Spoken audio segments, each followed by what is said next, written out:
Всем привет! Оз на связи!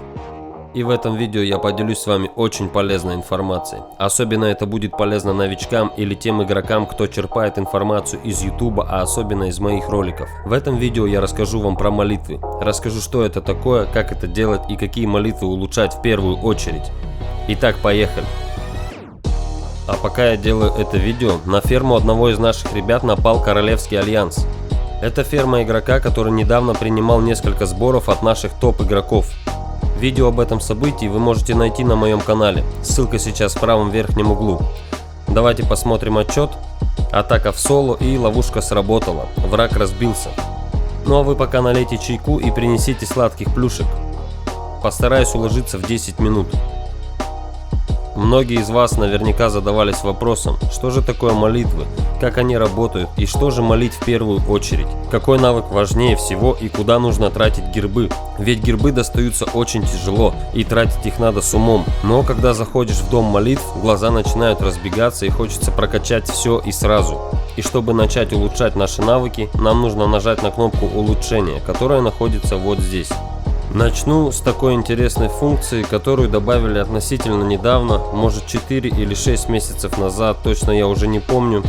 Это очень полезная и нужная функция. Нужно нажать на кнопку, где написано молитва, и мы получаем дополнительные привилегии для улучшения наших навыков. Эту функцию можно использовать 5 раз в день, один раз ее можно использовать бесплатно, остальные 4 раза нужно будет потратить по 3000 золота за каждый раз. И сейчас мы видим, что мы можем получить. Это снижение рыцарского герба на 1 для следующих 15 улучшений, не увеличивать расход в следующие 10 раз улучшений, получить удвоенный опыт за следующие 3 раза улучшений, расход будет сброшен после 20 улучшений. Итак, я использовал эту функцию бесплатно и получил удвоенный опыт улучшения за следующие 3 раза. Сейчас покажу, как это работает.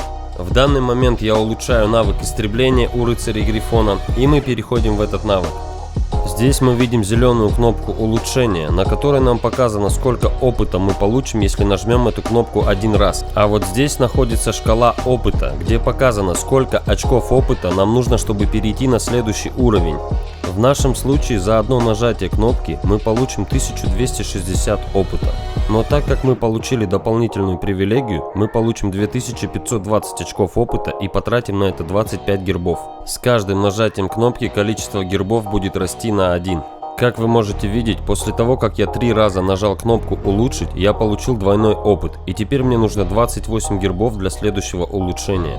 И далее по нарастающей. Для примера, другая привилегия, такая как сброс расхода после улучшения 20 раз, работает следующим образом. Вы начинаете улучшать навык, и после 20-го нажатия кнопки расход гербов возвращается к начальному значению. В нашем случае это было 25 штук. А вот первый навык, где написано снижает расход гербов на 1 для следующих 15 улучшений, работает неправильно. Когда выпадает этот навык, ничего не происходит. Расход гербов также увеличивается на 1. Или здесь напутались с переводом, или разработчики что-то недоработали. Будьте аккуратней с улучшением молитв. Я рекомендую улучшать не более 1 уровня в день. Хотя деньги помогут вам развиваться быстрее, но я не пользуюсь их помощью.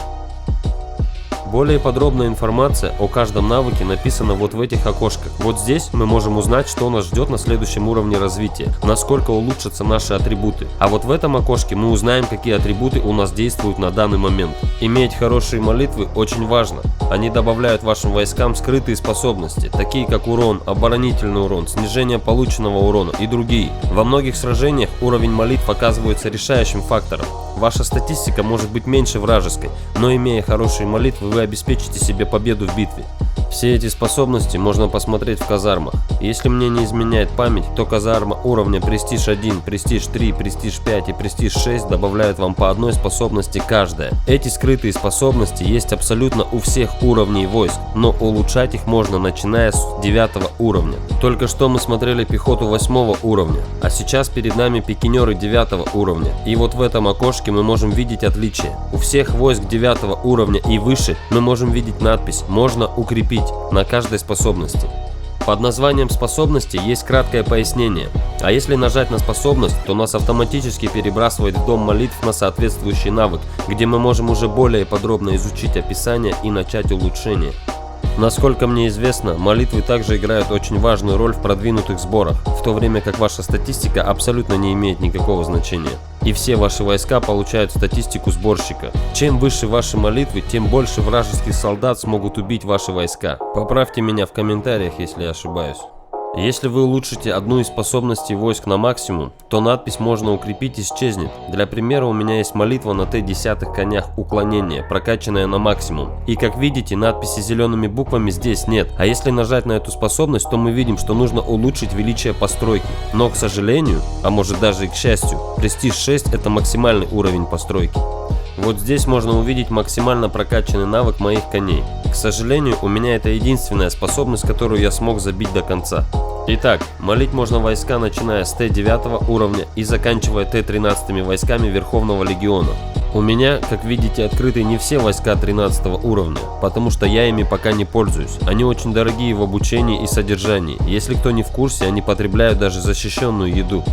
Для того, чтобы молитвы 13-х войск стали доступны, нужно прокачать не только духовный зал. Для примера, у меня это постройка 15 уровня, и вроде бы я имею доступ к обучению всех видов 13-х войск, но это не так. Чтобы открыть улучшение молитв и доступ к обучению 13-х войск, нужно изучить оккультную науку. В башне древних у нас есть книги для каждого вида войск. Книга паладинов, книга рыцарей грифонов, книга огнеметателей и книга грандагонов. А также вот здесь внизу есть книга о боевом слоне. И в каждой из этих книг есть глава, которая называется «В строю». Прямо сейчас вы можете видеть, какое количество ресурсов и камней науки нужно, чтобы открыть эту главу, а также сколько дней потребуется на обучение. Ну что ж, а теперь пришла пора перейти к самому главному вопросу. Какие же из этих способностей важнее и какие из них нужно прокачивать в первую очередь, а какие могут подождать? И в этом вопросе ребята из команды Clash of Kings нам очень помогли и дали очень хорошую подсказку для решения очередной головоломки. На самом деле все очень просто, и ответ ближе, чем вы думали. Итак, следуйте за мной. Нам нужно перейти в раздел «Почта». Кстати, после последней обновы этот раздел стал более удобным. Далее переходим в центр киберспорта, это у нас бывший центр веб-событий. И здесь аккуратно прокручиваем ленту вниз и находим станцию стратегий. После чего нажимаем «Подключись» и попадаем вот в такой вот раздел. Далее, вот здесь справа вверху есть кнопка «Раскрывать». Опять какие-то неполадки с переводом. Разработчики, возьмите меня уже к себе в команду. И вот здесь мы можем видеть вкладку «Исследование солдат». Нажимаем на нее, и перед нами открывается вот такая вот страничка. Кликаем на первую главу и попадаем в заветную таблицу улучшения молитв.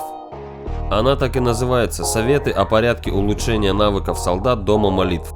В этой таблице нам представлены все виды войск, которые мы можем улучшить. И указан порядок навыков, которые нужно улучшать в первую очередь, во вторую очередь и так далее. Давайте посмотрим на примере моих войск.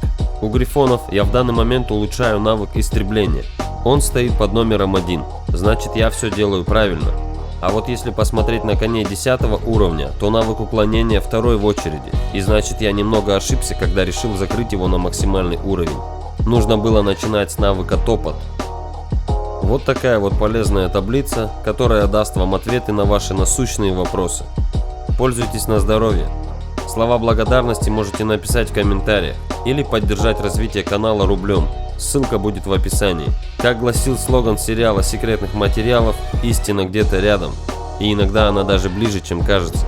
Ну а у нас остался еще один немаловажный вопрос. Где же нам взять гербы для улучшения наших способностей? И здесь игра вновь дает нам подсказку. Если нажать на вот этот плюсик, то можно увидеть способы получения гербов. Итак, это рулетка очищенного железа, событие «Сильнейшее королевство», драконье поле битвы. Сейчас идет перерыв, поэтому написано, что оно отключено. БК-1 до сих пор празднует победу. Кто не видел финальный бой, вы можете посмотреть запись трансляции у меня на канале. Ссылочка сейчас в правом верхнем углу. Также это рудная жила и королевский подарок. Королевских подарков всего 45, и их распределяют игроки на постах по своему желанию. Но это явно не все способы получения гербов. Поэтому у меня к вам предложение. Давайте вы напишите в комментариях, где еще можно собрать рыцарские гербы. А ровно через 10 дней мы подведем итоги и сделаем видео из ваших комментариев. А комментарий, который наберет больше всех лайков, получит от меня небольшой презент в игре. Ну что ж, поехали, ребята. Давайте пишем прямо сейчас, где еще можно достать рыцарские гербы. Ну а на этой веселой ноте пришла пора с вами попрощаться. Оз был на связи, Королевство 1391. Ставим лайк этому видео, делимся этим видео с друзьями. Не забываем подписаться на канал, если еще не подписан. Всем пока-пока.